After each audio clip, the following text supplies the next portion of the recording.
சுத்தம் அந்த ஊருக்கு ஏறிவாங்க. ஏன்னா பாவம் நிறைய வருஷம் பரவாயில்ல திறமை தான். எப்படி அடிக்கிறாங்க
எப்படியோ வருது.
மாவட்ட உதவி இயக்குனர் ஐயா அவர்களுக்கு பொன்னாடை போட்டி மரியாதை செய்யப்படுது. வாங்க வாங்க வந்துட்டே இருங்க, அப்படியே வந்துட்டே லைவா கேமரா போயிட்டு ஐந்தாப்புல வாங்க வாங்க, அப்படியே போயிட்டே இருக்கும். அன்பு தலைவர்களுக்கு ஒரு அன்பான வேண்டுகோள், தயவு செய்து கொஞ்சம் எல்லாரும் மேலே விட்டு இறங்குங்க. மாநில நிர்வாகிகள் கூட மற்ற எல்லாரும் இறங்குங்க, கொஞ்சம் இறங்குங்க, இறங்க இறங்க போதுங்க போதுங்க. நம்ம மாவட்டத்துக்காரங்க பொறுமையா போட்டோ எடுக்கலாம், தயவு செய்து மேலே யாரும் ஏற வேண்டாம். கள்ளக்குறிச்சி மாவட்டத்துக்காரங்க எல்லாருமே போட்டோ எடுக்கலாம், தயவு செய்து மேடையில் இருக்கிறவங்க கொஞ்சம் கீழே இறங்குங்க. ஏழு நாட்கள் நேரம் ஆகுங்கிறாரு, தயவு செய்து அவங்க கொஞ்சம் பேசணும், நம்ம கேட்கணும். மேலே யாரும் ஏற வேண்டாம். நம்மளே போய் போட்டோ எடுத்தா அடுத்த மாவட்டத்துக்காரங்க நம்ம கொஞ்சம் பொறுமையா மாணவன் நடந்ததே நம்ம தான், நம்ம போய் போட்டோ எடுத்துக்கலாம்.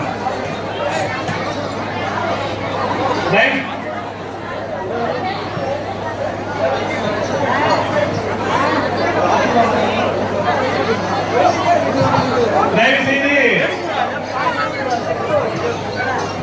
கொஞ்சம் சார் தலைவர் பேச வர கொஞ்சம் கொஞ்சம் கோஆபரேட் பண்ணுங்க.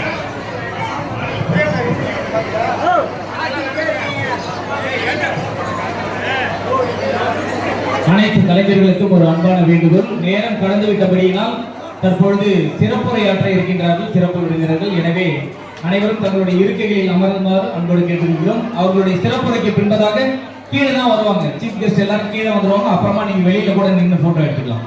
ப்ளீஸ் கோஆபரேட் பண்ணுங்க.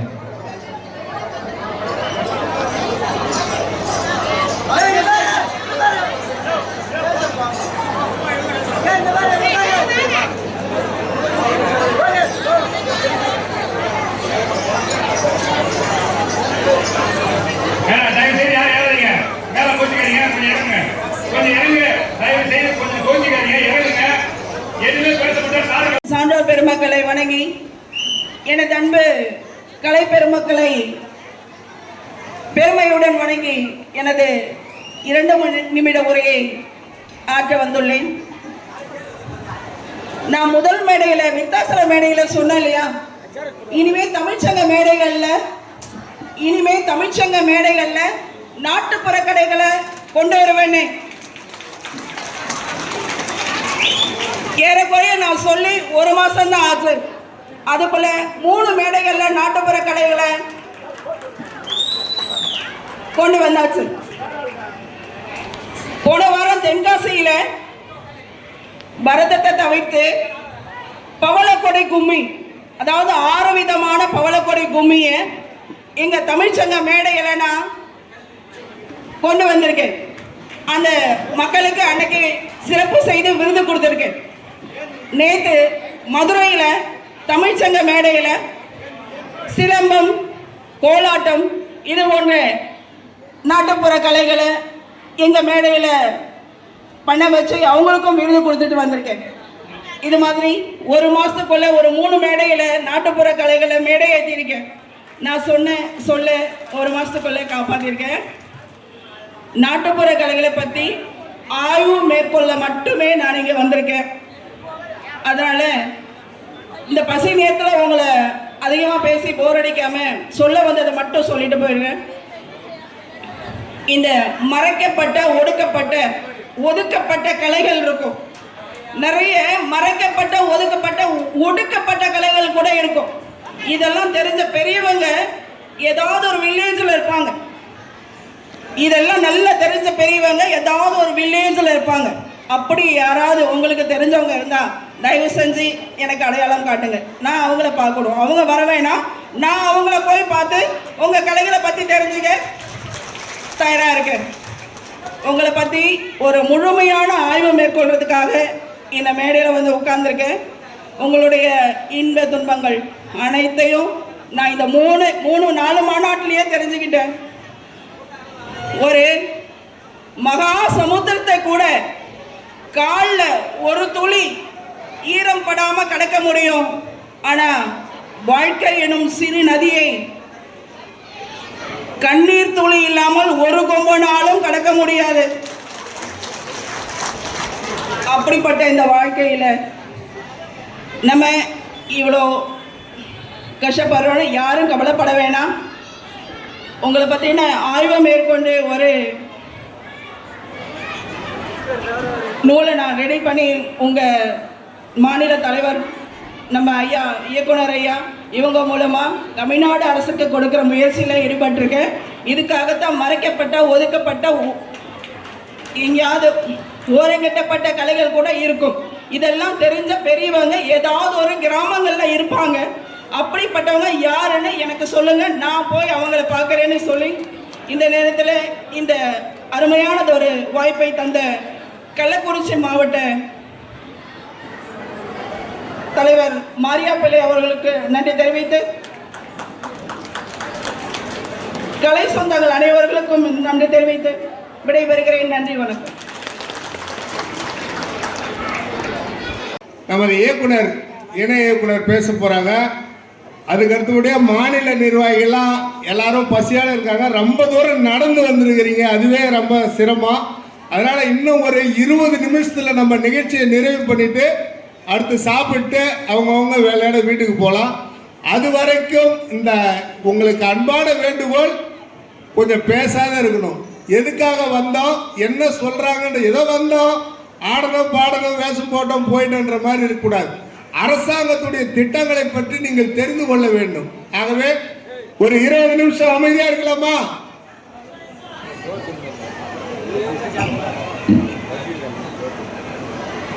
எனது உயிரோடும் உணர்வோடும் ஒன்று கலந்திருக்கும் எனது தமிழ்நாடு கலைத்தாய் அனைத்து நாட்டுப்புற கலைஞர்களின் அன்பு சொந்தங்களுக்கு எனது பணிவான வணக்கத்தை முதலில் தெரிவித்துக் கொள்கிறேன். நாம் எல்லோரும் எங்கேயோ பிறந்தோம், எங்கேயோ விளந்தோம். நீங்கள் தான் எனது தாய் சகோதரி, நீங்கள் தான் எனது தந்தை, அண்ணன், தம்பி என்ற உணர்வோடு இந்த மேடைக்கு வந்திருக்கிறோம். ஆகவே நாம் சாதிக்க பிறந்தவர்கள், சாதிக்க போகின்றோம் என்பதை அனைவரும் உறுதியாக தெரிந்து கொள்ளுங்கள்.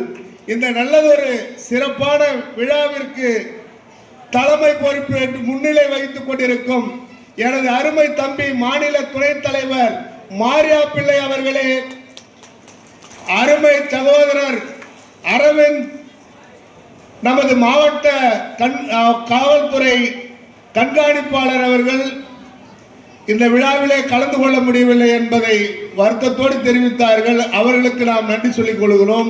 அடுத்தபடியாக திரு doctor D Munusamy MD MA அவர்களுக்கும் நம்மளுடைய நன்றியை தெரிவித்துக் கொள்கிறோம்.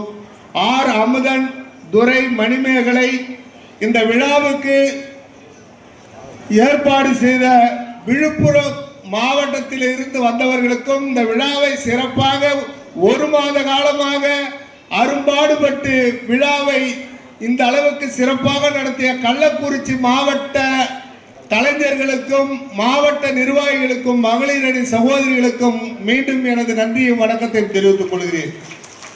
என்னோடு வருகை தந்திருக்கக்கூடிய எனது அன்பு நண்பர் மாநில பொதுச் செயலாளர் ஜே குப்புசாமி அவர்களே, மாநில பொருளாளர் அருமை அண்ணன் பாசூர் செல்வராஜ் அவர்களே, மாநில துணைத் தலைவர் டி ஜெயபிரகாஷ் அவர்களே, எனது அன்பு தம்பி மாநில துணை செயலாளர் கடலூர் மாவட்டம் முருகவேல் அவர்களே, நிறைய பேசுவாரு, பேச வாய்ப்பு இல்லாதனால அமைதியா இருக்கக்கூடிய மிகப்பெரிய வித்வான், பன்முக கலைஞர், நம்முடைய மாநில செய்தி தொடர்பாளர் கவிஞர் அருமை சகோதரர் உதயநிலவு அவர்களே, மாநில துணைத் தலைவர் சேகர் அவர்களே, விஜயகாந்த் அவர்களே, எனது அன்பு தம்பி வெற்றி அவர்களே, மாரியப்பன் அவர்களே, உயர்மட்ட குழு உறுப்பினர் தியாகராஜன் அவர்களே, முனிரத்னம் அவர்களே, சம்பத் அவர்களே, சங்கர் அவர்களே, செல்வம் அவர்களே, ரங்கநாதன் ஐயா அவர்களே, முருகவேல் அவர்களே, வேலாயுதம் அவர்களே, தமிழர் அவர்களே,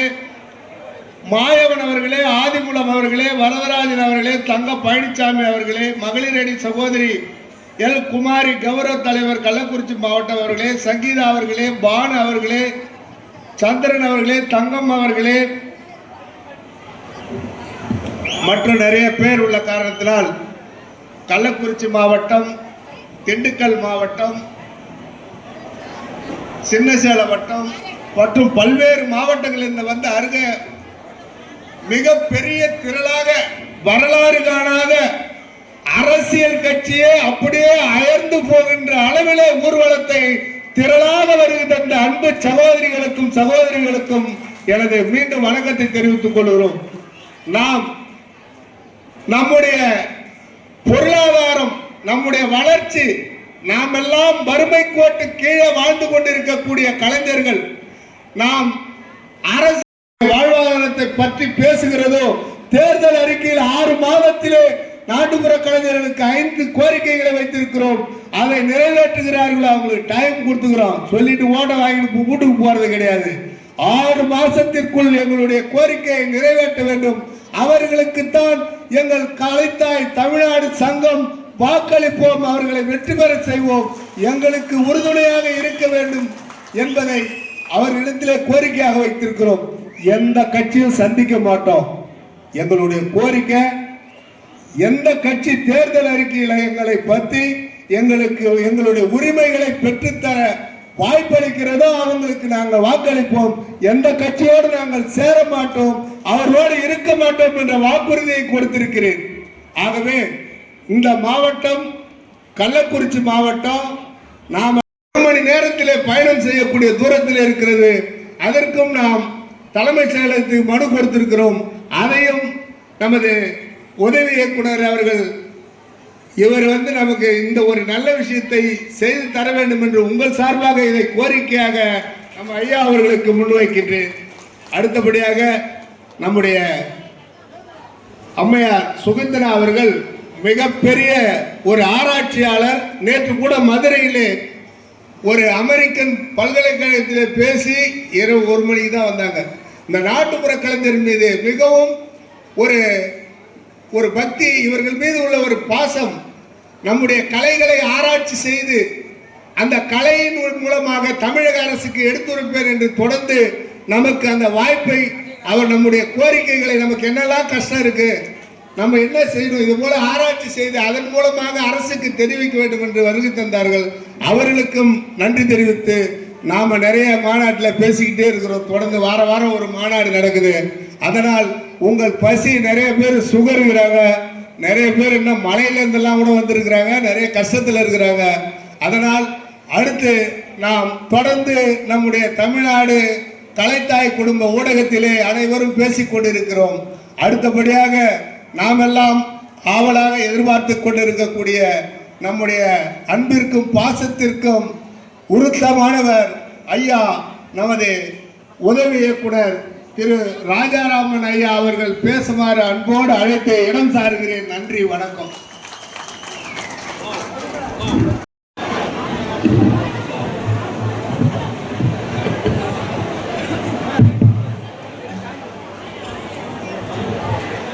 வாழும் வரலாறாய் பண்பாட்டின் பாதுகாவலர்களாய் விளங்கக்கூடிய என் உயிரினும் மேலான கலைஞர்கள் அனைவருக்கும் என் முதற்கண் வணக்கத்தை தெரிவித்துள்ளேன். உண்மையிலேயே இன்று மிகவும் மகிழ்ச்சிகரமான நாள். தமிழ் கடவுள் முருகனுக்கு உகந்த தைப்பூச திருநாளான இன்று உங்கள் அனைவரையும் முருகன் ஆசியோடு எல்லா வளமும் எல்லா நலமும் மன மகிழ்ச்சியும் பெற்று வாழ்வாங்கு வாழ வேண்டும் என்று என் அப்பன் முருகனிடம் வேண்டி உங்களை எல்லாம் வாழ்த்துவதில் பெரும் மகிழ்ச்சி அடைகிறேன்.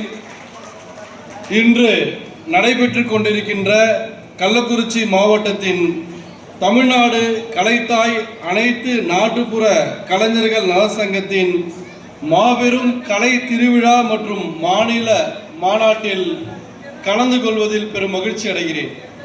ஏனென்று சொன்னால் கடந்த மாதம் விருதாச்சலத்திலே கடலூர் மாவட்டத்தின் சார்பில் ஒரு மாநில மாநாடு நடைபெற்றது. மிகவும் சீரும் சிறப்புமான அந்த மாநாட்டை திரு முனுசாமி அவர்கள் ரொம்ப நல்லா பலத்த கரகோஷம் கொடுக்கலாம், ரொம்ப அருமையா அந்த மாநாட்டை சிறப்பாக நடத்தினார். அதில் தான் நான் முதலாக இந்த துறைக்கு வந்த பிறகு கலந்து கொண்ட முதல் மாநாடு. அப்போது அதற்கு முன்பாகவே மாநில துணைத் தலைவர் ஒரு வேலையை கொடுத்தால் அதை இவரை விட வேறு யாரும் சிறப்பாக செய்ய முடியாது என்று சொல்லுகின்ற அளவுக்கு அதை சீரும் சிறப்புமாக ஒரு வேலையை கொடுத்துட்டு அதை மறந்துடலாம் அப்படின்னு சொல்லி நாங்கள் சென்னை சங்கமம் நிகழ்ச்சிக்காக எனக்கு சென்னையில் பணி ஒதுக்கப்பட்டது. சென்னையில் அண்ணா நகர் டவர் பார்க், மாண்புமிகு தமிழக முதலமைச்சருடைய குளத்தூர் தொகுதி, அதுக்கப்புறம் ஆவடி, ராயபுரம், கோயம்பேடு உள்ளிட்ட 5 இடங்களில் மொத்தம் 20 இடங்களில் வந்து சென்னை சங்கமம் நடைபெற்றது. அதில் இந்த 5 இடங்கள் என்னுடைய கட்டுப்பாட்டில் கொடுத்துட்டாங்க. அப்போ முதல் முறையாக தமிழக அரசு இந்த வருடம் முதல் மாவட்டங்களிலும் பொங்கல் விழா கொண்டாட வேண்டும் என்று அறிவுறுத்தி மாண்புமிகு தமிழக முதலமைச்சரின் ஆணைக்கிணங்க இந்த வருடம் முதல் ஒவ்வொரு மாவட்டத்திலும் அரசு சார்பில் பொங்கல் விழா சீரும் சிறப்புமாக நடைபெற்றது. இதன் வாயிலாக 2 நாட்கள், தைத்திங்கள் பொங்கல் அன்றும் மாட்டு பொங்கல் அன்றும் 2 நாட்கள் 8 குழுக்களுக்கு ரூபாய் 2 லட்சம் ரூபாய் செலவில் தமிழக அரசு சார்பில் வாய்ப்புகள் வழங்கப்பட்டது. அப்போ நாங்களாம் அங்கே போயிட்டோம். அப்போ தமிழ்நாட்டில் உள்ள ஒவ்வொரு மாவட்டத்திற்கும் அந்த நிகழ்ச்சியை நடத்துகின்ற பொறுப்பை நம்ம தமிழ்நாடு அரசினுடைய சவகர் சிறுவர் மன்றம் மற்றும் நாட்டுப்புற பயிற்சி அளிக்கக்கூடிய தற்காலிக ஆசிரியர்களிடம் வழங்க முடிவு செய்யப்பட்டது. அப்போ கள்ளக்குறிச்சி மாவட்டத்தில் மந்தைவெளியில் அந்த 2 நாள் பொங்கல் விழாவை தமிழ்நாட்டிலேயே பேர் சொல்லுகின்ற அளவுக்கு நடத்தி காட்டினார் தம்பி கௌதம் அவர்கள். கௌதம் எங்க இருக்காரு? கௌதமுக்கு நல்ல ஒரு பலத்த கரகோஷம் கொடுக்கலாம்.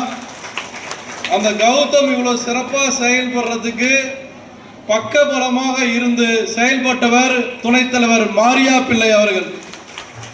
அவர்கிட்ட நான் எதுவுமே சொல்லலை, தம்பிகிட்ட தான் அந்த பொறுப்பை கொடுத்தேன். ஐயா, இது நமது மாவட்டம், நான் உதவி செய்கிறேன் என்று கிட்டத்தட்ட 1 மாத காலம் அதற்காக உழைத்து மந்தை வெளியே நிரம்புகின்ற அளவிற்கு அந்த பொங்கல் விழாவை சிறப்பாக நடத்தி காட்டினார். நல்ல பலத்த கரகோஷம் கொடுக்கலாம். ஸோ எதுக்கு இதை சொல்கிறேன் என்று சொன்னால், அவர் இந்த மாநாட்டு பொறுப்பை மட்டுமல்ல, அரசு பொறுப்பு மட்டுமல்ல, எந்த பொறுப்பை கொடுத்தாலும் நான் இருக்கிறேன், நான் செய்து காட்டுகிறேன் என்று ஒரு மிகப்பெரிய ஒரு தூணை உங்கள் சங்கம் பெற்றிருக்கிறது என்பதை நான் மகிழ்ச்சியோடு தெரிவித்துக் கொள்வதில் சந்தோஷப்படுறேன். ஏனென்று சொன்னால், உங்கள் தலைவர், உங்களுடைய மாநில தலைவர் வந்து திரு காணை சத்யராஜ் ஐயா, கலைமாமணி சத்யராஜ் ஐயா அவர்கள் நெருப்பு மாறி, ஒரு நெருப்புக்கு தான் அது கூட சேர்ற எல்லா நெருப்பையும் அந்த ஃபயர் ஆக்கக்கூடிய ஒரு ஆற்றல் இருக்கும். ஒவ்வொரு வாரமும் ஒரு ஊராட்சி மன்ற தலைவராக இருந்து கொண்டு, மாநில தலைவராக இருந்து கொண்டு எவ்வளோ பணி இருக்குன்னு தெரியும். ஏன்னா அடுத்து தேர்தல் வரப்போகுது.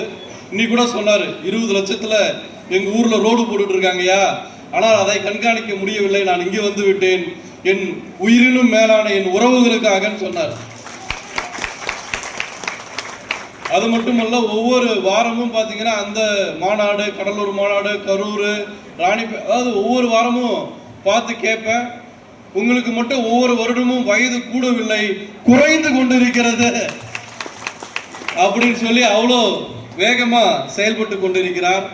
அதே மாதிரி என்னிடம் பேசும்போதெல்லாம், இந்த நாட்டுப்புற கலைஞர்களுக்காக ஏதாவது செய்ய வேண்டும் ஐயா, உங்களால் முடிந்ததெல்லாம் செய்யுங்கள் என்று என்னையும் உங்கள் மீது அளவு கடந்த பாசத்தை கொண்டு வர செய்த ஒரு மா மனிதர் திரு காணை சத்யராஜ் என்று சொன்னால் அது மிகையாகாது. அதே மாதிரி இந்த நிகழ்ச்சியை, அதாவது எத்தனையோ மாநாட்டில் கலந்துக்கலாம், இப்போ கூட விருதாச்சலத்தில் கலந்துக்கிட்டேன், கடலூரில். ஆனால் கள்ளக்குறிச்சி என்பது என் உடலில் உயிரில் கலந்து கொண்டு இருக்கக்கூடிய ஒரு ஊர். நான் பிறந்து வளர்ந்த ஊர் கள்ளக்குறிச்சி. அதுவும் இன்னைக்கு அந்த மாநாட்டுக்கு வரவேற்பு கொடுத்தீங்க. எனக்கு நீங்கள் 10 கோடி அல்ல 100 கோடி கொடுத்திருந்தால் கூட எனக்கு இவ்வளவு சந்தோஷம் கிடைத்திருக்காது.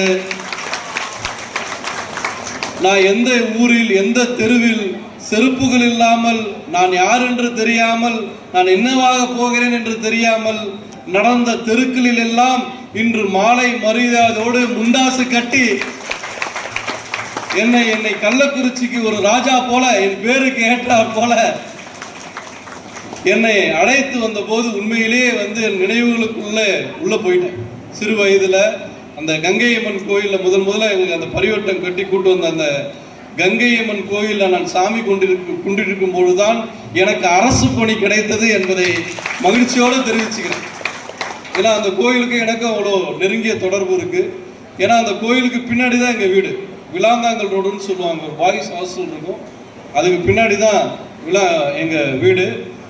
எங்கள் அப்பா வந்து 5ஆம் கிளாஸ் தான் படிச்சிருக்காரு, கையெழுத்து கூட போட தெரியாது, கை நாட்டு தான். எங்கள் அம்மா 8ஆம் கிளாஸ் படிச்சிருக்காங்க. ஆனால் எங்கள் அப்பா வந்து பார்த்தீங்கன்னா என்னை இது வரைக்கும் அடித்ததே கிடையாது, திட்டினது கூட கிடையாது. எந்த ஒரு விஷயமா இருந்தாலும் பார்த்துக்குப்பா உன் வாழ்க்கை அப்படின்னு சொல்லிடுவார். ஆனால் குறிப்பால் உணர்த்துவார். நான் எப்பயுமே நல்ல மார்க் எடுப்பேன். ஒரு நாள் மார்க் குறைஞ்சிருச்சு. அப்போ இதுக்கு முன்னாடி பார்த்தீங்கன்னா இங்கே ஒரு திருப்பதி சாமி கடன் ஒன்று இருந்துச்சு. எங்கன்னா நம்ம விளாந்தாங்கல் ரோட்லேருந்து இப்போ மெயின் ரோடுக்கு வந்தீங்கன்னா இப்போ இந்த கலெக்டர், பழைய கலெக்டர் ஆஃபீஸ், புது கலெக்டர் ஆஃபீஸ் அங்கே போயிடுச்சு.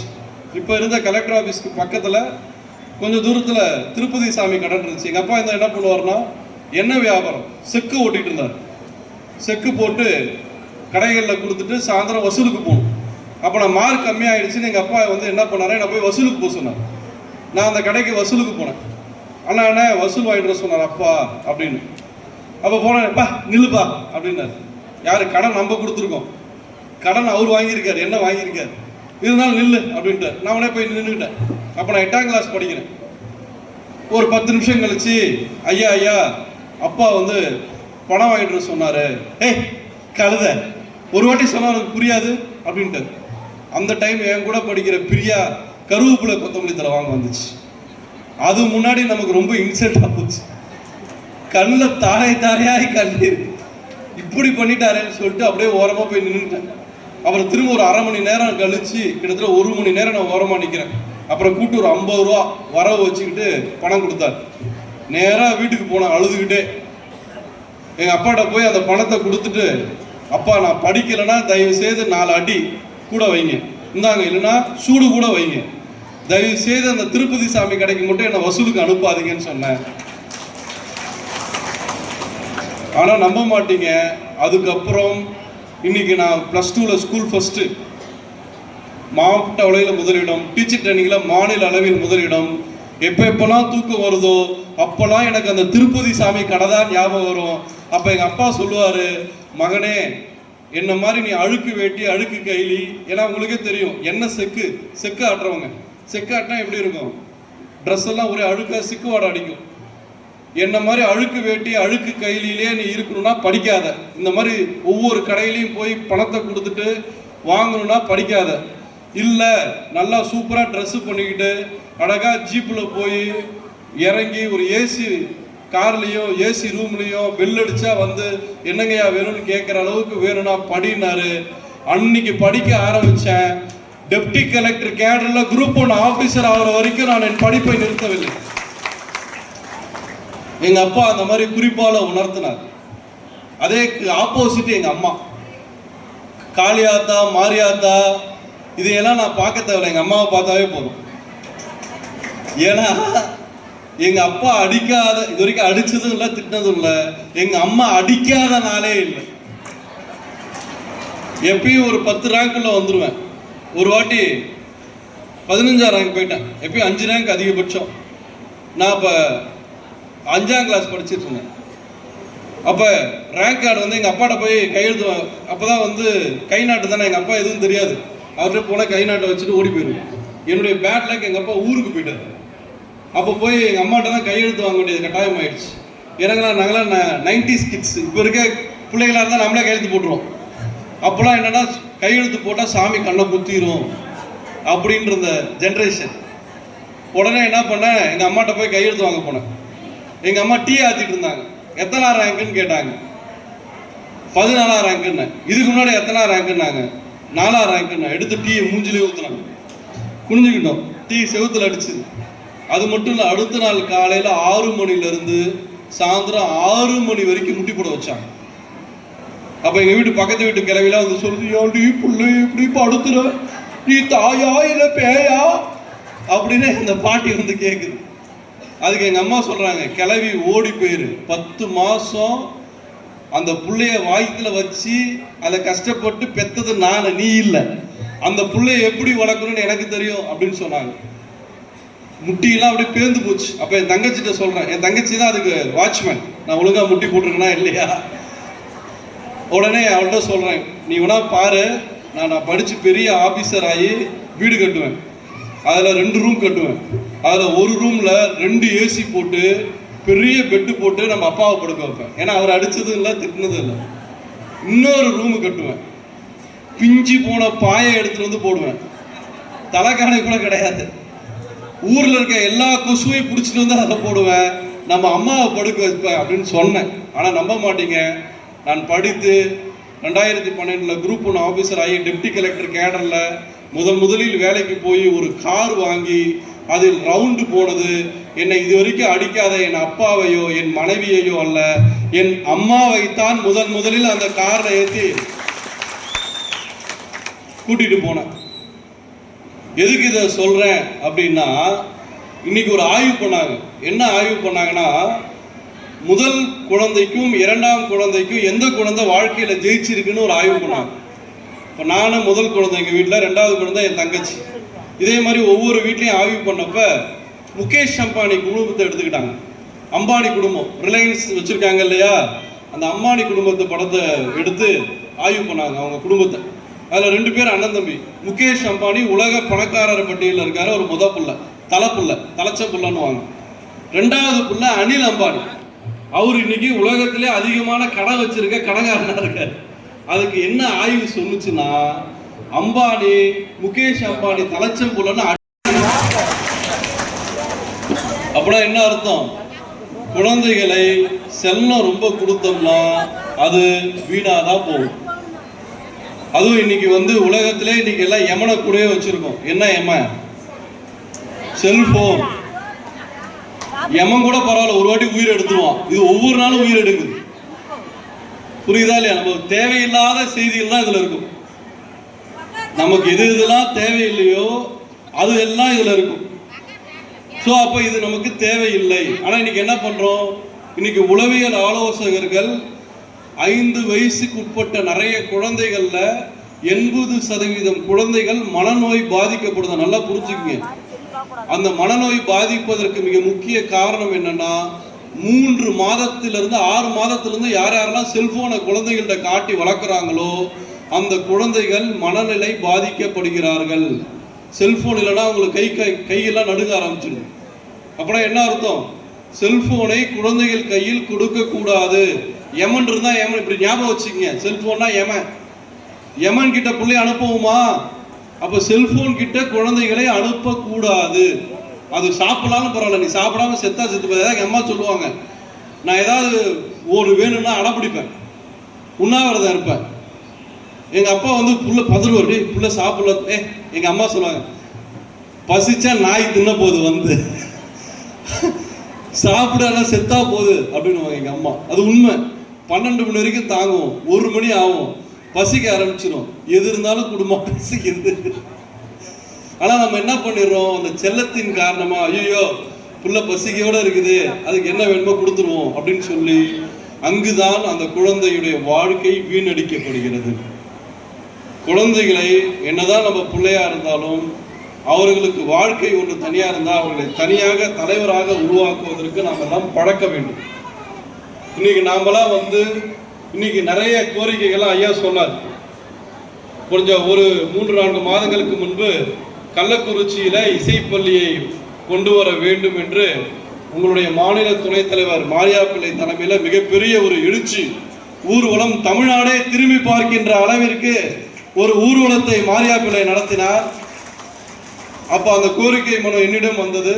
நானும் அதை அரசுக்கு பரிந்துரை செய்து, கள்ளக்குறிச்சியில இவ்வளவு பேர் இருக்காங்க, இவ்வளவு மக்கள் இருக்காங்க, இவ்வளவு கலைஞர்கள் இருக்காங்க, கல்வராயன் மலை எல்லாம் இருக்கிறது, இங்கு ஒரு இசைப்பள்ளி தேவை என்பதை பரிந்துரை செய்து அனுப்பி இருக்கிறேன் என்பதை இந்த நேரத்தில் மகிழ்ச்சியோடு தெரிவித்துக் கொள்கிறேன். அதே போல நிறைய மாவட்டங்களுக்கு சுற்றுப்பயணம் மேற்கொண்டேன். நான் முதலில் அரசு பணிக்கு குரூப் 1 ஆஃபீஸர் ஆகி டெப்டி கலெக்டர்ல கேடர்ல 10 வருடம் ஆகிறது. ஸோ அடுத்து இந்த துறைக்கு ஆசைப்பட்டு நான் வந்து சுற்றுப்பயணம் முதலில் ஆரம்பித்ததும் இந்த கள்ளக்குறிச்சி மாவட்டத்தில் இருந்துதான் என்னுடைய சுற்றுப்பயணத்தை முதலில் ஆரம்பித்தேன். ஸோ அப்போ வந்ததுலேருந்து நிறைய கோரிக்கைகளை ஒவ்வொரு மாவட்டத்துக்கும் போகும்போது ஒவ்வொருத்தங்களும் கொடுத்த கோரிக்கைகளை எல்லாம் நோட் பண்ணி அரசுக்கு பரிந்துரையாக அனுப்பியிருக்கிறேன். அதில் மிக முக்கிய கோரிக்கையாக முதலில் கள்ளக்குறிச்சிக்கு வருகை தந்த போது இங்கே இருக்கக்கூடிய அவங்க கரகாட்ட கலைஞர், அவங்க பேர் என்ன, அவங்களுக்கு நல்ல பலத்த கரகோஷம் கொடுக்கலாம். அவங்க ஒரு கோரிக்கை கொடுத்தாங்க. என்னன்னா, ஐயா இந்த கரகாட்டத்தில் இப்போ சின்ன பிள்ளையா இருந்தால் தான் கூப்பிடுறாங்க, வயசு கேட்குறாங்க. எங்களை மாதிரி 50 வயதுக்கு மேற்பட்டவர்களுக்கெல்லாம் வாய்ப்பு கிடைக்க மாட்டேங்குது. அப்போ அந்த ஓய்வூதியம் பெறுவதற்கான அந்த வயது வரம்பை பெண்களுக்கு மட்டும் 50 வயதாக மாற்றி தாருங்கள், அது அரசுக்கு சொல்லுங்கன்னாங்க. அதுதான் இவங்க கொடுத்த கோரிக்கை. அதே மாதிரி ஒவ்வொரு மாவட்டம், கடலூர் மாவட்டமாக இருக்கட்டும், விழுப்புரம் மாவட்டமாக இருக்கட்டும், அல்லது நாகப்பட்டினம், தஞ்சாவூர், திருவாரூர், எல்லா மாவட்டத்திலையும் ஒவ்வொரு விதமான கோரிக்கைகள் எனக்கு வந்துச்சு. கடலூர் மாவட்டத்தில் ஒருத்தர் சொன்னார், ஐயா இந்த மீன்பிடி தடை காலத்தில் இந்த மீனவர்களுக்கெல்லாம் வருமானம் அரசு உதவித்தொகை கொடுக்குது. அதே மாதிரி இந்த மாதிரி புரட்டாசி மாதம் போன்ற மாதங்களில் எங்களுக்கு வேலை வாய்ப்பு இல்லை, அப்போது அரசு எங்களுக்கும் உதவித்தொகை வழங்க வேண்டும் என்று சில கலைஞர்கள் கோரிக்கை வைத்தார்கள். அதே மாதிரி திருவாரூரில் ஒருத்தவங்க கோரிக்கை வச்சாங்க. என்ன கோரிக்கை வச்சாங்கன்னா, எங்களுக்கு ஒரு மருத்துவ முகாம் வேண்டும். அதில் ஒரு திருநங்கை அவங்க, எங்களுக்கு கலைஞர்கள் நாங்கள் நிறைய இரவு முழுக்க முடிச்சிருந்து நாங்கள் கலைக்காக பாடுபடுகிறோம். ஆனால் எங்கள் உடல்நிலை பார்த்துக்க எங்களுக்கு நேரம் இல்லை. நேற்று கூட வந்தேன், கிட்டத்தட்ட 1:30 மணிக்கு கூத்து கட்டி நின்னாங்க. எனக்கு ஆடி போயிட்டேன். நைட்டு வர்றதுக்கு லேட் ஆகிடுச்சு. ஒரு 12 மணிக்கு வர்றேன். 12 மணிக்கு கூத்து கட்டிட்டு அந்த ட்ரெஸ்ஸோட அந்த டீம் எங்கே இருக்காங்களா, நேற்று கூத்து கட்டின டீம், நல்ல ஒரு கைத்தட்டல் கொடுக்கலாம். ஒரு நிமிஷம் நில்லுங்க. ரொம்ப பிரமாதமாக இருந்தது தெருக்கூத்து. தமிழ்நாட்டிலேயே தெருக்கூத்து என்றால் அது கள்ளக்குறிச்சி என்று ஒரு சிறப்பு அம்சம் இருக்கிறது.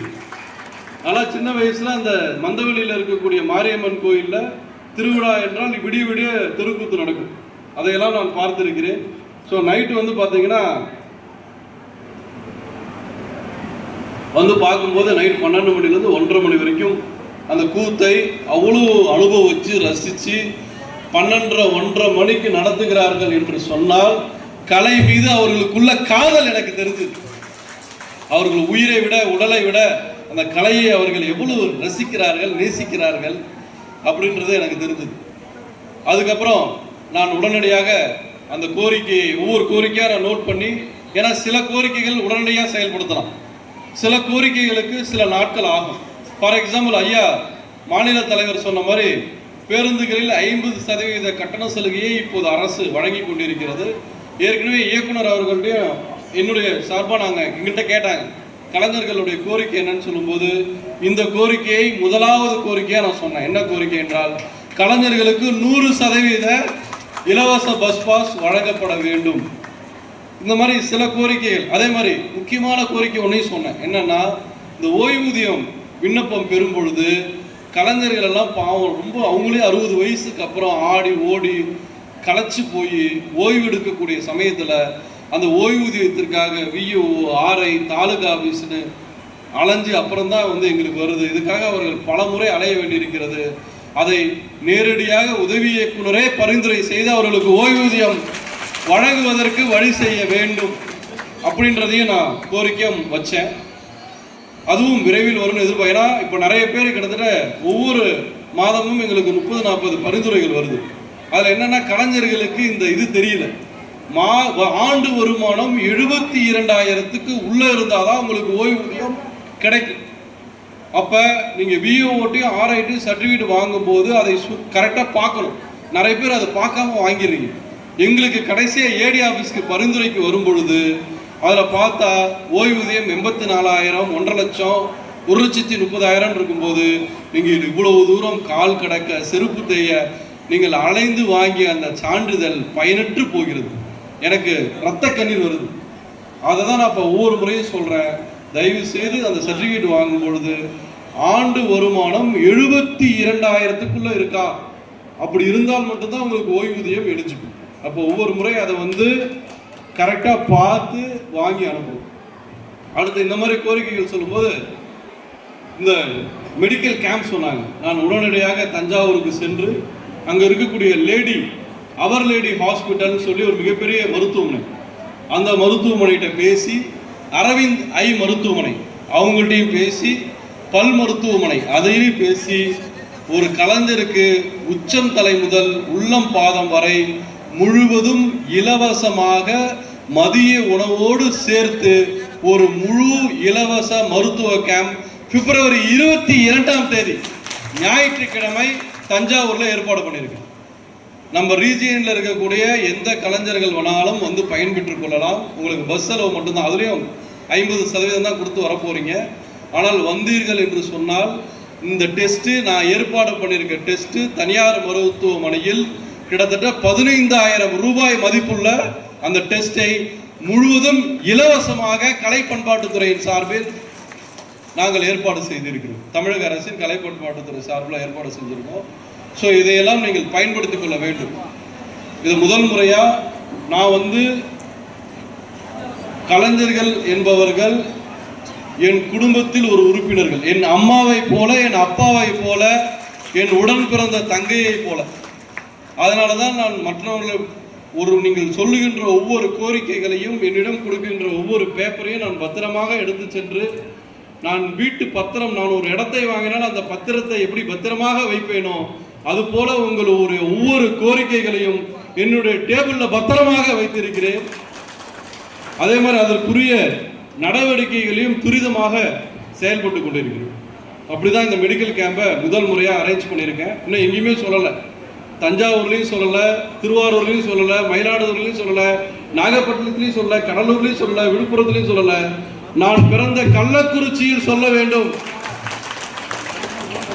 என்பதற்காகத்தான் இதை சஸ்பென்ஸாக வச்சுக்கிட்டு இங்கே சொல்கிறேன். ஏன்னா இன்னும் 21 நாள் இருக்கு. ஸோ மிக சிறப்பான முறையில் அந்த மெடிக்கல் கேம்ப் நம்ம ஏற்பாடு பண்ணியிருக்கோம். எல்லாம் ஸ்பெஷலிஸ்ட். இதயத்துக்குன்னு பார்த்தீங்கன்னா இதயத்துக்குன்னு முதுநிலை மருத்துவம் படித்த ஹார்ட் ஸ்பெஷலிஸ்ட், அதேமாதிரி கண்ணுக்கு கண் மருத்துவத்திலே முதுநிலை படித்த மருத்துவர், எல்லாமே வந்து முதுநிலை மருத்துவர்கள், அவங்கள தான் அரேஞ்ச் பண்ணியிருக்கோம். ஸோ நீங்கள் வந்தீர்கள் என்றால் உங்கள் உச்சந்தலையிலேருந்து உள்ளங்கால் வரை எல்லாத்தையும் டெஸ்ட் பண்ணி, உங்களுக்கு கண்ணாடி வேண்டும் என்றால் அதையும் சலுகை வரியில் தருவதற்கும் ஏற்பாடு செய்திருக்கிறோம். அதே மாதிரி உங்களுக்கு ஏதாவது மருத்துவ உதவி தேவை என்றாலும் செய்வதற்கும் அதற்கும் எல்லா ஏற்பாடுகளும் செய்திருக்கிறோம். இது எதுக்கு இதெல்லாம் சொல்கிறேன் என்று சொன்னால், எல்லாரும் ஒவ்வொரு விஷயத்திலேயும் வந்து பார்த்தீங்கன்னா எல்லாருடைய பங்களிப்பும் வேண்டும். இப்போ இன்னைக்கு இவ்வளோ பேர் இவ்வளோ ஊரில் இருந்து கிருஷ்ணகிரி, நான் ஊர்வலத்தில் வரும்போது மாநில தலைவர் சொன்னார், ஐயா இந்த மஞ்சள் கலர் புடவை கட்டிட்டு முன்னாடி ஆடுறவங்களாம் கிருஷ்ணகிரியா நீங்களா பாருங்க. தஞ்சாவூர் ரீஜன் எங்கள் மாவட்டம், எங்கள் ரீஜனே இல்லை. இனம், மொழி, மதம் எல்லாம் கடந்தது தான் கலை என்பதை நிரூபித்திருக்கீங்க. கலைக்கு எல்லையே கிடையாது, வானமே எல்லை அப்படின்னு சொல்கிற மாதிரி இப்போ இந்த மீட்டிங்கே அவங்க வரணும்னு அவசியமே இல்லை. ஆனால் கிருஷ்ணகிரியிலிருந்து இங்கே வந்து சரி வந்து அட்டன் பண்ணுறது போயிருக்கலாம்.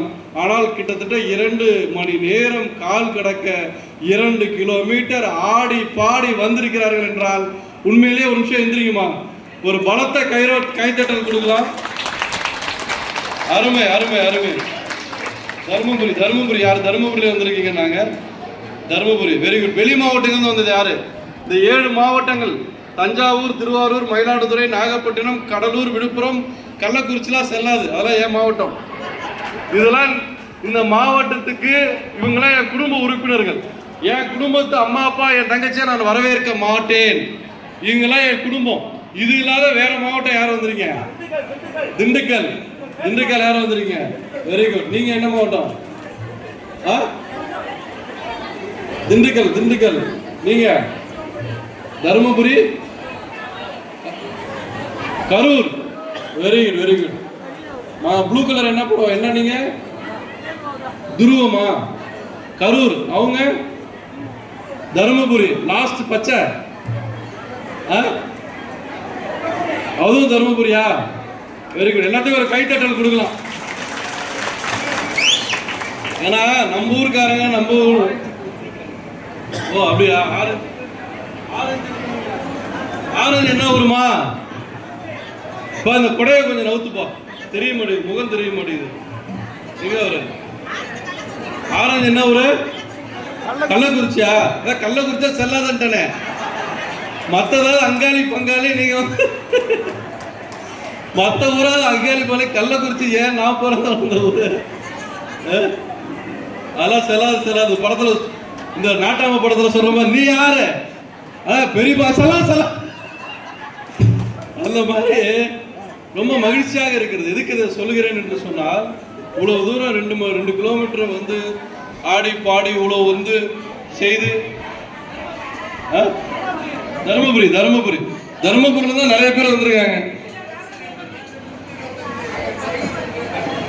ஒரு bus 2 van, Dharmapuri. Very good. நல்ல ஒரு கைத்தட்டல் கொடுக்கலாம். பார்த்தாவே எனக்கு பயமா இருக்குது.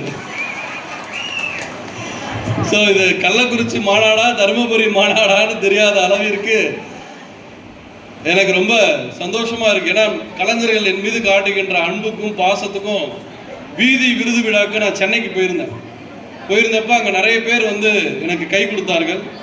நிறைய மாவட்டத்திலிருந்து, குறிப்பாக ராணிப்பேட்டை, திருப்பத்தூர்னு நினைக்கிறேன், தருமபுரியான்னு தெரியல, அவர்கள் எனக்கு கை கொடுத்து, ஐயா நீங்கள் எங்கள் மாவட்டத்திற்கு வர வேண்டும், நாங்கள் ஒரு நிகழ்ச்சி நடத்தினோம், அதை தொடங்கி வைக்கணும்னு சொன்னாங்க. அப்போ நான் சொன்னேன், ஏங்க நான் வந்து 7 டிஸ்ட்ரிக்ட் தான், அதெல்லாம் என்னுடைய கண்ட்ரோலே வராது, நான் வந்து வந்தாலும் உங்களுக்கு பயன் இருக்காது அப்படின்னேன். ஐயா நீங்கள் வந்தால் மட்டும் போதும், அதுவே எங்களுக்கு சந்தோஷம் என்று சொன்னார்கள்.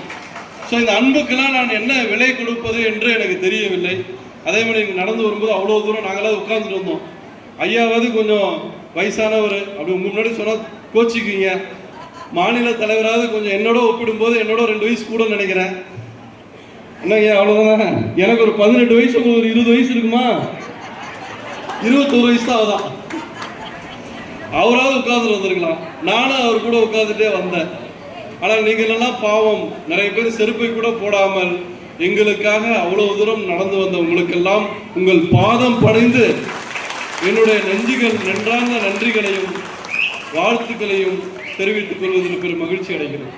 ஸோ இந்த மாதிரி மெடிக்கல் கேம்ப்பு, அதே மாதிரி ஒவ்வொரு கோரிக்கைகளாக அலசி ஆராய்ஞ்சு இன்னும் என்னென்ன செய்ய முடியும் என்று, எங்கள் லெவலில் என்ன பண்ண முடியும், அரசு லெவலில் என்ன பண்ண முடியும்னு ஒவ்வொன்றையும் பார்த்து நான் செயல்பட்டு கொண்டிருக்கிறேன்.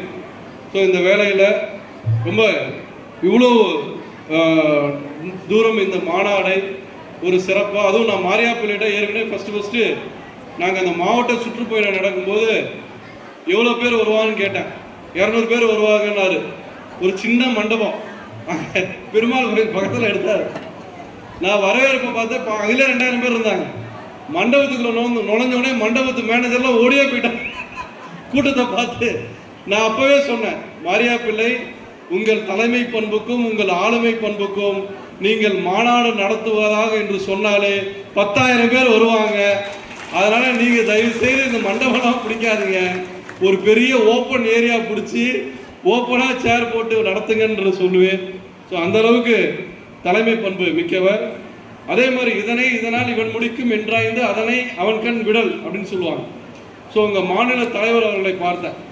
வந்த உடனே அவர் முதல்ல சொன்னது, நேரம் ஆயிடுச்சு, எல்லாம் சாப்பிட போனோம், நீங்களும் ஏடி சாரும் பேசி முடிச்சிடலான்னு சொல்லி மற்றவர்களாம் விழா ஏற்பாட்டாளர்கள் சொல்லும்போது, மாநிலத்தில் நோ மற்ற மாவட்டங்களில் இருந்தெல்லாம் இங்கு வந்திருக்கிறார்கள், அவர்களுக்கு ஒரு பொன்னாடை போர்த்தி அவர்களுக்கு மரியாதை செய்யாமல் வேற எந்த நிகழ்ச்சியும் கூடாது அப்படின்னு சொல்லி எல்லாத்தையும் மேடையில் ஏற்றிட்டு அவர்களுக்கு உரிய மரியாதை செய்து, சிறுவர் மன்றம் சார்பாக சனி ஞாயிற்றுக்கிழமைகளில் பரதநாட்டியம், ஓவியம், சிலம்பம், குரல் இசை, பாட்டெல்லாம் ஃப்ரீயாக சொல்லித்தரோம். வருஷத்துக்கு 200 ரூபா கட்டணத்தில் சனிக்கிழமை சாயந்தரம் 4 to 6, ஞாயிற்றுக்கிழமை 10 to 12. இதெல்லாம் பயன்படுத்திக்கலாம். கலைஞர்களாகிய உங்கள் குழந்தைகளை தான் நீங்கள் முதல்ல அனுப்பணும். ஏன்னா உங்களுக்கு தான் அந்த கலையுடைய வேல்யூ தெரியும். ஸோ இதையெல்லாம் நம்ம தமிழக அரசு வந்து செய்து கொண்டு இருக்கிறது. இன்னைக்கு அந்த போட்டியில் கூட அவங்க மகன்களை வந்து கலந்துக்க வச்சிருக்காங்க. எதுக்கு இதை சொல்றேன்னா, நான் வந்து படிக்கின்ற பொழுது ஒரு நாள் நியூஸ் வாசித்தேன் ப்ரேயரில். திரும்ப நான் ஐஏஎஸ் படிக்கும்போது எனக்கு படிக்க காசு இல்லை. அப்போ தூர்தர்ஷனில் நியூஸ் வாசிக்க ஆள் எடுத்தாங்க. அப்போ அப்ளிகேஷன் போட்டேன். 5000 பேர் இன்டர்வியூ வச்சு கடைசியாக 5 பேரை செலக்ட் பண்ணாங்க. அதில் முதல் ஆளாக தூர்தர்ஷனில் செய்தி வாசிக்க செலக்ட் ஆனவன் ராஜாராமன். அந்த நம்பிக்கை எனக்கு எப்போ வந்துச்சுன்னா, நான் முதல்ல ஒரு பிரேயரில் நியூஸ் வாசிக்கும் போது எல்லாரும் கை தந்தாங்க. ஓ, அப்போ நம்மள்கிட்ட ஏதோ ஒரு திறமை இருக்கு போல அப்படின்னு எனக்கு தெரிஞ்சுது. அதே மாதிரி இதே அரசு ஆண்கள் மேல்நிலைப் பள்ளியில் நான் படிக்கும்போது பேச்சு போட்டிக்கு பேர் கொடுத்தேன். நிறைய பேர் கலந்துக்கிட்டாங்க. அதில் எங்களுடைய கூட படிக்கிற எங்கள் டீச்சருடைய பையன் பொண்ணுலாம் கலந்துக்கிட்டதுனால ரெக்கமெண்டேஷன்லாம் எங்களுக்கு ரிஜெக்ட் ஆகிடுச்சு. அப்போ போனால் போதுன்னு என்ன பண்ணாங்க, தோல் கருவி துளை கருவியில் வந்து உன் பேரை சேர்த்துக்குவோம். அப்போனா என்னன்னே தெரியாது எனக்கு. அப்போ தோல் கருவினா என்கிட்ட இருந்தது எங்கள் மாமா ஐயப்பன் கோயில் போவார், KP சிவகுமார்னு சொல்லி இங்கே ஆயில் மில் வச்சுருக்காரு, அவர் கூட வந்திருந்தார். அவர் வந்து சபரிமலைக்கு போயிட்டு வந்து ஒரு மோளை வச்சுருந்தார். அதே மாதிரி மௌத்தார் ஒன்று வச்சுருந்தார், துளைக்கருவி தோல் கருவினா அது ரெண்டுத்தையும் எடுத்துக்கிட்டு போட்டேன். போட்டி எங்கே நடக்குதுன்னா விழுப்புரம் மாவட்டம் அந்த கெடிலம் அரசு பள்ளியில் போட்டி நடக்குது. போனால் இந்த ரெக்கமெண்டேஷனோட வாத்தியார் பசங்களாம் இடம் பிடிச்சி போனாங்கல்ல, பேச்சு போட்டி, அவங்கெல்லாம் ப்ரைஸ் கிடைக்கல. எதுவுமே எதிர்பார்க்காம ஏதோ கிடைச்சதை எடுத்துக்கிட்டு தோல் கருவி துளை கருவிக்கு போய் ரெண்டுத்திலையும் முதல் பரிசு ஆகிட்டது. அப்போதும் இந்த கலை என்னை தோற்கடிக்க விடவில்லை. அப்பவும் இந்த கலை தான் என்னை காப்பாத்துச்சு. என் தன்மானத்தையும் என் பெருமையும் பிரேயர்ல வந்து பரிசு கொடுக்குறாங்க. அப்ப பரிசு கொடுக்கும்போது அந்த ரெக்கமெண்டேஷனோட போனவங்களுக்குலாம் கிடைக்கல. நம்ம கடவுள் அவர்களோட இந்த தோல் கருவி துளை கருவி எடுத்துட்டு போனோன்னே பிரேயர்ல பிரைஸ் கொடுக்கும்போது அவ்வளவு பெருமையா இருந்தது. எதுக்கு இதையெல்லாம் சொல்றேன் அப்படின்னா, நம் குழந்தைகளுக்கெல்லாம் படிப்போடு சேர்த்து இந்த எக்ஸ்ட்ரா கரிக்குலர் ஆக்டிவிட்டிஸ்லாம் வேணும். இப்போ இந்த பரதநாட்டியம், சிலம்பம் இதெல்லாம் சேர்த்தா குழந்தைகளுக்கு மனம் ஒருமைப்பாடு வரும். இந்த செல்போன் நோன்றது, செல்போன் பார்க்கறதுலாம் வராது. அப்போ அந்த குழந்தைகளுக்கு ஏதாவது ஒரு கலையை, அந்த பிள்ளைங்களுக்கு பிடிச்ச ஏதாவது ஒரு விஷயத்தை, நீச்சலா இருக்கலாம், ஸ்விம்மிங்கா, ஏதாவது ஒன்று அந்த குழந்தைக்கு பிடிக்கும். உங்கள் பெற்றோர்களாக உங்களுக்கு தெரியும். அதில் அந்த குழந்தைகளை ஊக்குவீங்க.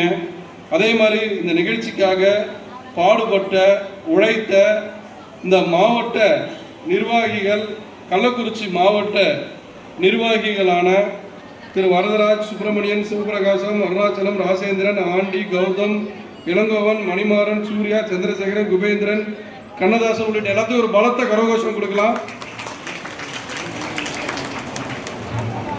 அதே மாதிரி கள்ளக்குறிச்சி மாவட்டத்துடைய பம்பை பாரத சங்கத்துடைய அண்ணாமலை, மனோகரன், நடேசன், பெரியசாமி, சக்திவேல், சஞ்சய், பாலமுருகன், ஆறுமுகம், பழனிசாமி, சுரேஷ், நச்சாதிபதி, பரமசிவம், மணி, ஏழுமலை, திருக்கூத்து கலைஞர்களான மணி, ஏழுமலை, பாண்டித்துறை, மணிகண்டன், அண்ணாதுரை, பால்ராஜ், பெரியசாமி, நாராயணசாமி, பூங்காவனம், முத்துசாமி, முருகேசன், நாகரத்னம், இவர்களுக்கு ஒரு நல்ல பலத்தை கரகோஷம் கொடுக்கலாம். இன்னும் பேசுவதற்கும் உங்களுடன் உரைப்பதற்கும் நிறைய விஷயங்கள் இருக்கு. ஆனால் எல்லாருக்கும் பசி வந்தால், பசி 2 மணி ஆயிடுச்சு. இதில் நிறைய பேர் சுகர் பேஷண்ட் இருப்பீங்க, பிபி பேஷண்ட் இருப்பீங்க. உங்களிடம் இது ஒன்றே ஒன்று மட்டும் சொல்லி முடிச்சுக் கொள்கிறேன். உங்களுக்கு ஏதாவது உதவி தேவைப்பட்டாலும், உங்களுக்கு ஏதாவது ஒரு பிரச்சனை என்றாலும், உங்கள் குடும்பத்தில் ஒருவனாக நான் வந்து நிற்பேன் என்ற உறுதிமொழியை இந்த இடத்தில் நான் பிறந்த இந்த கள்ளக்குறிச்சியில் தெரிவித்துக் கொள்வதில் பெரும் மகிழ்ச்சி அடைகிறேன். அதே மாதிரி இன்னும் என்னென்ன உதவிகளையும் என்னென்ன வாய்ப்புகளையும் கலைஞர்களுக்கு, அதே மாதிரி இன்னொன்று நான் செஞ்சுட்டு இருக்கேன். நான் உதவி இயக்குநராக பொறுப்பேற்ற பின்பு இதுக்கு முன்னாடி கேரளா செண்டை மேளம் வச்ச இடங்கள்லாம் பேசி, ரோட்டரி சங்கம், லயன் சங்கம், அதே மாதிரி வீடு கிரக பிரவேசம், எங்கெங்கெல்லாம் நம் கலைஞர்களுக்கு வாய்ப்பு ஏற்படுத்தி தர வேண்டுமோ அங்கெல்லாம் கிட்டத்தட்ட 10-15 தனியார் நிகழ்ச்சிகளுக்கு நம் கலைஞர்களுக்கு வாய்ப்பு வாங்கி தந்திருக்கிறேன், அரசு நிகழ்ச்சி அல்லாமல். ஸோ என்னால் எந்தெந்த வகையிலெல்லாம் உதவ முடியுமோ அதையெல்லாம் உதவி கொண்டிருக்கிறேன். இன்னும் செய்வேன் என்று உறுதி அளித்துக்கொண்டு, மாண்புமிகு தமிழ்நாடு முதலமைச்சர் தலைமையிலான தமிழக அரசு கலைஞர்களுக்காக எண்ணற்ற திட்டங்களை செய்து கொண்டிருக்கிறது. அது தொடரும் என்று கூறிக்கொண்டு, நாளைய வரலாறு நமக்காக உருவாகலாம் என்று கூறி, நல்லதொரு வாய்ப்புக்கு நன்றி கூறி விடைபெறுகிறேன். நன்றி, வணக்கம்.